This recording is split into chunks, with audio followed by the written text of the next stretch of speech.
சிங்கம் காட்டுக்குள்ள கர்ச்சிப்பதை நீங்க பார்த்திருப்பீங்க.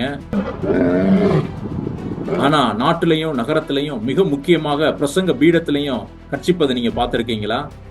God's word is like a lion, let it loose.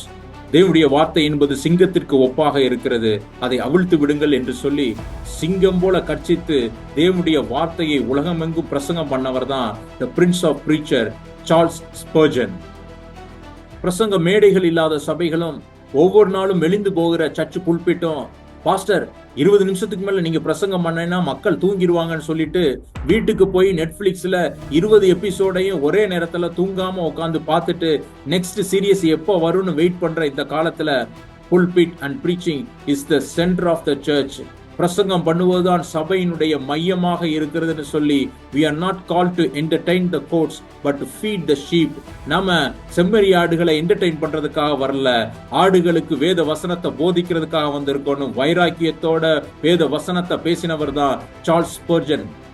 தன்னுடைய 15வது வயதுல ஒரு நாள் பனிமழை பெய்ததின் காரணமாக அங்க இருக்க ஒரு சிறிய சேப்பல் கீழே ஒதுங்கினாருங்க. மழை காரணமாக அந்த பிரசங்கியார் வராதனால அந்த சபையினுடைய முதியவர் எந்திரித்து ஏசாயா 45வது அதிகாரம் 22வது வசனத்தை எடுத்து தேவனை நோக்கி பாருங்கள் அப்பொழுது ரட்சிக்கப்படுவீர்கள் என்று பிரசங்கம் செய்தாருங்க. அதை கேட்டவுடனே I saw at once the way of salvation.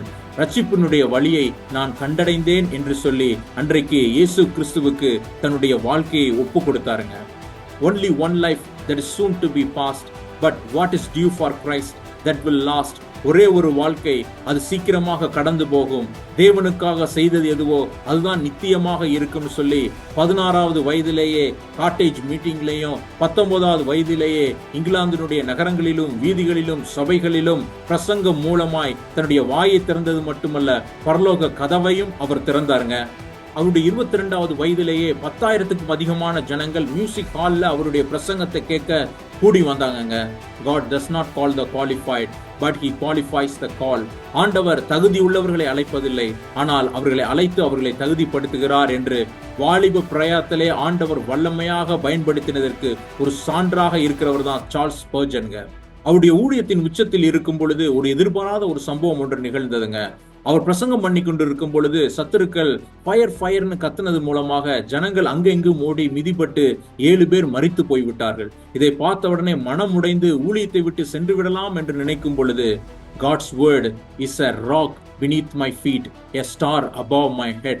வேத வசனம் என் காலு கீழே உள்ள கண்மலையாகவும் என்னுடைய தலைக்கு மேலே உள்ள நட்சத்திரமாகவும் இருக்கிறது என்று தன்னைத்தானே தேற்றி தொடர்ந்து ஆண்டவருடைய ஊழியத்தை செய்து வந்தாருங்க இந்த சார்ல்ஸ் ஸ்பர்ஜன்.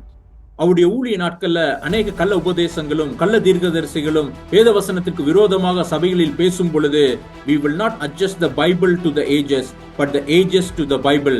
காலத்திற்கேற்ப வேத வசனத்தை மாற்ற முடியாது, காலம்தான் வேத வசனத்திற்கேற்ப மாற வேண்டும் என்று சொல்லி I love the purity of the gospel more than the popularity of the world. உலகத்துல பிரபலமாக இருப்பதை விட வேத வசனத்திற்கு உண்மையாக இருப்பதை நான் விரும்புகிறேன், நேசிக்கிறேன்னு சொன்னாருங்க. We are not called to judge the Bible, but Bible to judge us. நாம் வேதாகமத்தை நியாயம் தீர்க்க கூடாது, வேதாகமம் தான் நம்மை நியாயம் தீர்க்க வேண்டும்னு வேத வசனத்தின் மீது தன்னுடைய ஊழியத்தை கட்டினவர் தாங்க சார்ல்ஸ் ஸ்பர்ஜன். அவர் தம்முடைய 57வது வயதிலே மரித்து போனாலும் இன்றும் அதிகமாக கிறிஸ்தவர்கள் விரும்பி படிக்கக்கூடிய புஸ்தகங்களையும் கமெண்ட்ரிஸையும் டிவோஷனல் புக்ஸையும் எழுதி 10,000 மில்லியனுக்கு அதிகமான ஜனங்களுக்கு பிரசங்கங்களை செய்தவர் தாங்க இந்த சார்ல்ஸ் ஸ்பர்ஜன். எந்த ரேடியோவும் டிவி இல்லாத காலத்திலேயே, யூடியூப்பும் டிக்டாக்கும் இல்லாத காலத்திலேயே, மைக்ரோஃபோனே இல்லாத காலத்திலேயே there is no joy in this world like preaching Jesus Christ. இயேசு கிறிஸ்துவை பிரசங்கத்தை பண்ணுவதை தவிர எந்த ஒரு மகிழ்ச்சியும் உலகத்தில் இல்லை என்று சொல்லி முழு உலகத்தையும் தன்னுடைய பிரசங்கத்தினால தேவனுடைய வார்த்தையை பேசி உலகத்தையே அசைத்தவர் தாங்க சார்ல்ஸ் ஸ்பர்ஜன். இனிமே இன்னொரு சார்ல்ஸ் ஸ்பர்ஜன் உலகத்துல வந்து பிரசங்கம் பண்ண போறது இல்லைங்க. நீங்க தான் உங்களுடைய ஊருக்கும் உங்களுடைய தேசத்திற்கும் பிரின்ஸ் ஆஃப் பிரீச்சரா இருக்கீங்க, பிரசங்கத்தினுடைய இளவரசனாக இருக்கீங்க. சார்ல்ஸ் ஸ்பர்ஜன் தான் இல்லாம இருக்காரு, ஆனா அவர் பிரசங்கம் பண்ண வசனம் இன்னும் உங்களிடத்துல தான் இருக்கு. Open the Bible, let God speak.